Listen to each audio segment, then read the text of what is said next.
In the quiet community of Yucaipa, California, a chilling mystery began to unfold.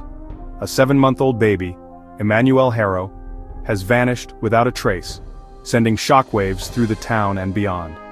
Emmanuel is about 21 pounds, 24 inches tall, with soft brown hair, gentle brown eyes, and a distinctive cross-eyed gaze.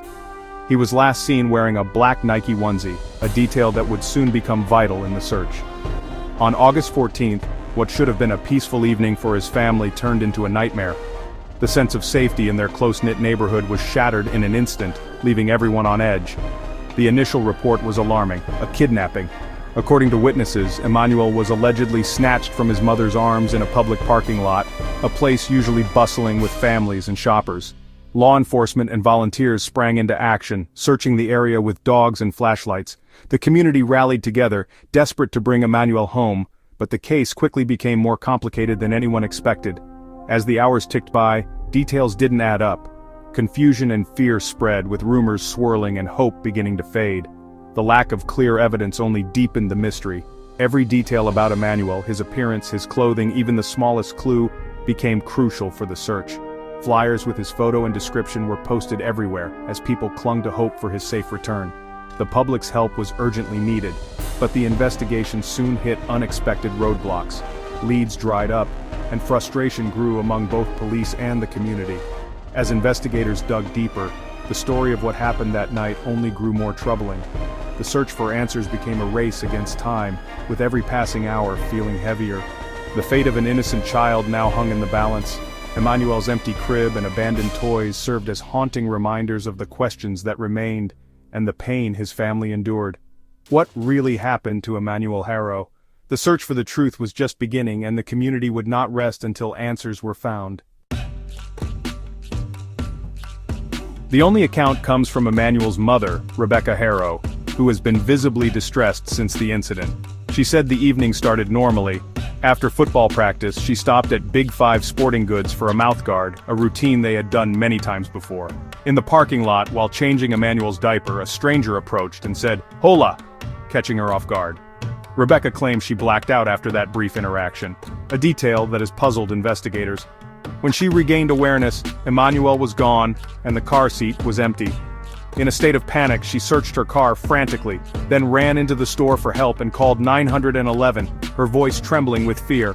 The call, logged at 7:47 p.m., launched the investigation, setting off a chain of events that would involve multiple agencies. Her story described a sudden, violent abduction, but lacked key details that could help identify the perpetrator.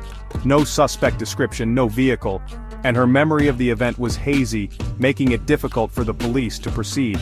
Investigators quickly realized her account would be difficult to verify, and the lack of concrete evidence posed a significant challenge.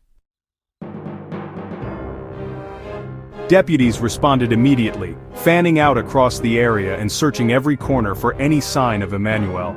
Their flashlights swept through the darkness, illuminating alleyways, dumpsters, and the edges of the parking lot, hoping for a clue that might lead them to the missing boy.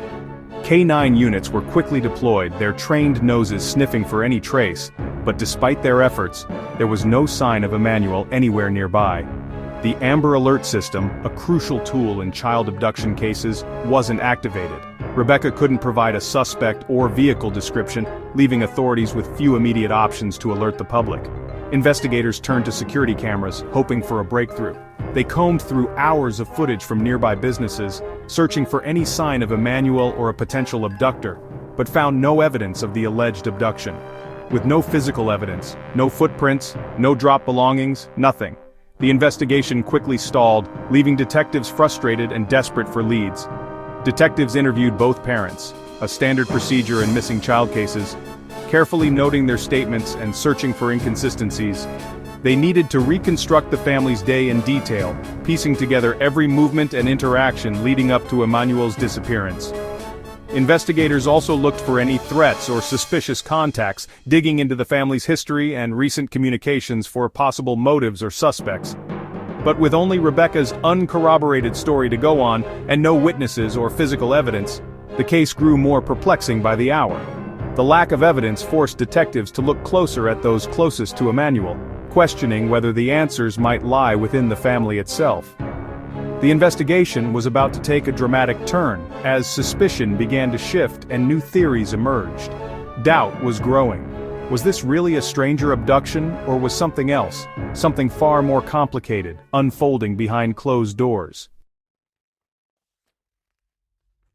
Investigators soon found major inconsistencies in Rebecca Haro's account. 2 days after Emmanuel's disappearance, the sheriff's department publicly announced doubts about her story. Both parents stopped cooperating with law enforcement after inconsistencies were pointed out. This refusal raised red flags. Parents of missing children rarely stop talking to police. The Uvalde Foundation for Kids withdrew its $5,000 reward, citing the same troubling inconsistencies. Their founder asked, what parent would do that who was missing a child? The community's hope turned to confusion and suspicion. The case was no longer just about a missing child. It was about unraveling the truth. As of August 19th, Emmanuel Haro is still missing. The investigation is ongoing, but with no cooperation from the parents and no solid leads, progress has stalled. The community is desperate for answers. Authorities are urging anyone with information, no matter how small, to come forward. Even the smallest tip could break the case open. If you know anything about Emmanuel's disappearance, call the tip line at 909-890-4904. You can remain anonymous. A child's life is at stake. Don't let Emmanuel be forgotten. Help bring him home.